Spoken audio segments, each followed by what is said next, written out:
সম্প্রতি চকবাজার এলাকার সোহেল নামের এক ব্যক্তিকে ধরে নিয়ে মারধর এবং গুলি করে মেরে ফেলার হুমকি দেয় মঙ্গলবার সকালে রাজধানী জাতীয় প্রেস ক্লাবের সামনে আমিনুল হক মুরাদ নামের এক ব্যক্তির বিরুদ্ধে মানববন্ধন করে ভুক্তভোগী পরিবার ও এলাকাবাসী।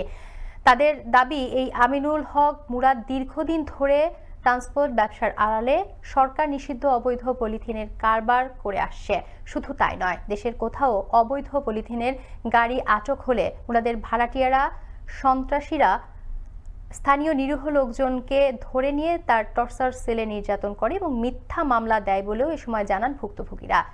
এ সময় তারা অপরাধীকে দ্রুত গ্রেফতারের দাবি জানান। আমি বিচার চাই, দেশের জনগণের কাছে আকুল আবেদন করে প্রধানমন্ত্রী দৃষ্টি করে বলছি, আমি বিচার চাই। আমার কেন, আমি একজন অসহায় মানুষ, আমি কোনো দোষী না, আমি কোনো কিছু না, কিন্তু সে মুরাদ সাহেব আমাকে কেন মারধর করলো?